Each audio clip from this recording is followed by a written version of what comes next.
of history at the Tottenham Hotspur Stadium as a South African club claims the EPCR Challenge Cup. The Sharks, champions tonight.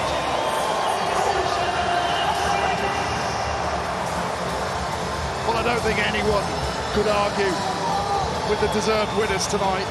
They were superb, and what I love about it, the game's shifted over the last 5 years. We've seen a change in style, we've seen more attacking rugby, but there's still a place for those powerful teams, and what the Sharks have done so well is combine both of them. A big scrummage, a huge defensive effort, backed up with some scintillating rugby as well. And I actually put, not down to the scrum, which was so dominant, I put down that performance to their first 10 minutes of defence on their own line, where they held Gloucester out, a Gloucester team that knew they had to come out and start big. They kept the scoreboard down to 0 when they were under the most pressure, and then they wrestled the game and the pressure and the momentum away from Gloucester. A superb performance from the Sharks, deserved winners, and as you said, Ali, history made. Yeah, it really was deserved, wasn't it? But you've got to feel for Gloucester. They put all their eggs in one basket in a game where you're coming against world champions, guys that know how to win big competitions, big international games.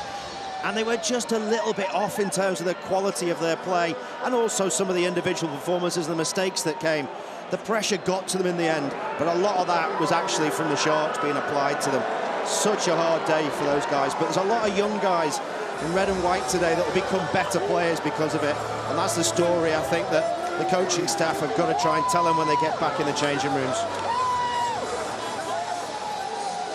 A very difficult day to add to a very difficult season for Gloucester Rugby, but a landmark win here, the first silverware in the Northern Hemisphere won by a South African team. The Sharks have beaten Gloucester by 36 points to 22.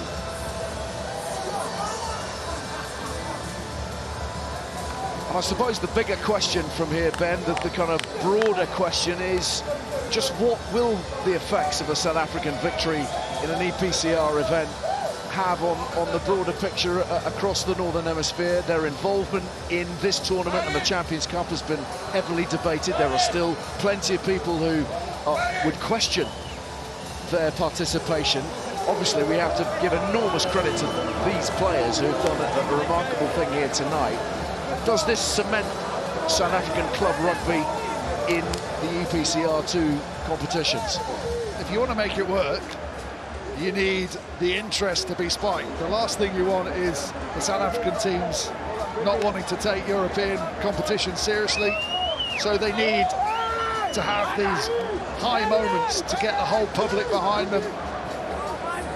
And you know, whether people wanted them in the tournament to start with, who cares? They're here and they're winning it. And that's the only way you can develop this tournament in its current structure, is for us to see different teams winning it. That interest spiked around the world, and you can't say they didn't deserve it. They were absolutely superb tonight. And those rivalries, those traditions, of course, Austin, they're built over many, many years. This is a building block, isn't it? I mean, we all love the competition because of the history, the likes of Munster and Leinster and Leicester and Wasps and everything that they achieved over many, many years layered on the interest for those of us in the media and broadly everywhere, rugby fans. And so for the South Africans to get a hold of this and recognise the significance of it, the importance of it to those of us in the Northern Hemisphere, that can only help. Yeah, Toulon as well, another great team up there with great history, but you've got to grow. The competition has to grow, and hopefully, like Ben said, I hope this spikes a bit of jealousy with all the other South African sides. They see this happening to the Sharks, and you know what? I fancy a bit of that myself, and that actually bleeds into the support base as well. Fantastic effort, particularly up front, particularly from Vincent Koch. He was our man of the match, and he's with Martin Bayfield. Vincent Koch, you've got plenty of trophies on a shelf somewhere in your house, but I get the feeling that this one will feel very special indeed.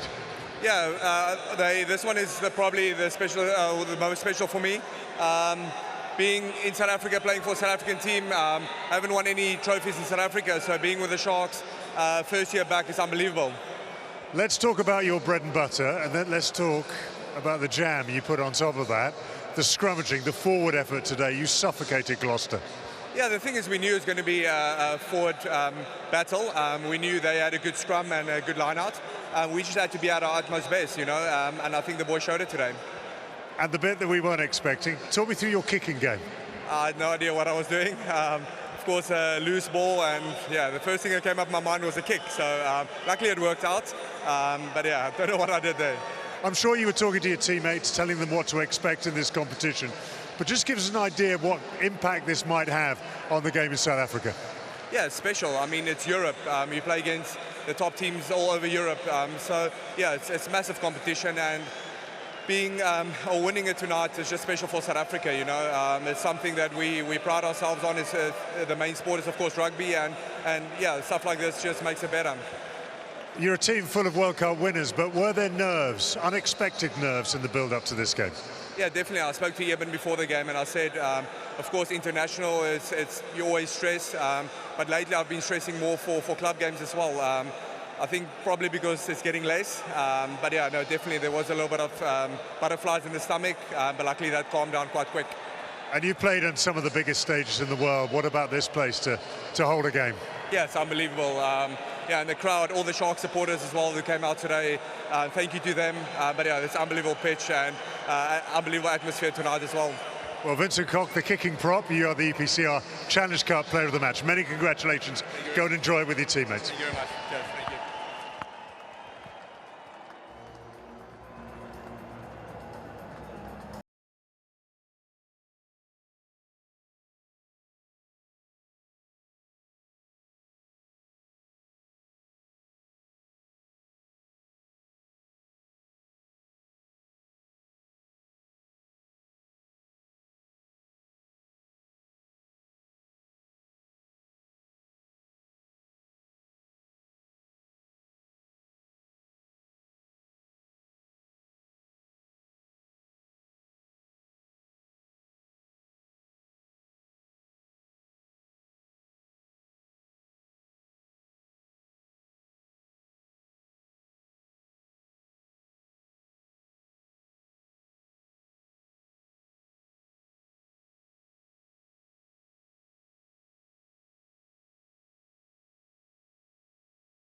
Thank you, Craig.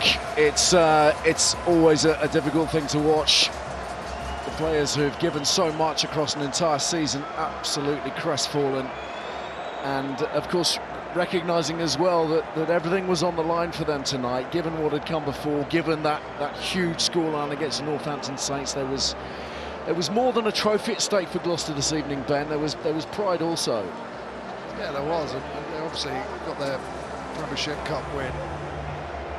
But they would have been really disappointed with their league performance this year, and this would have not only justified that, but it would have blown it out of the water. If they won this, it would have been absolutely huge for them. You saw what it meant to the Sharks players. A lot of players, as George said, they're leaving. They would have wanted that close-knit group to go out on a high. But equally, I guess in terms of next year, you know, that pride, I think what they can have a lot of pride with is how they fought back. Some of the rugby they played, the back end of the game was really, really good, but it's still going to sting massively. There will be additions to the Skivington squad, we know that. Gareth Anscombe, Thomas Williams.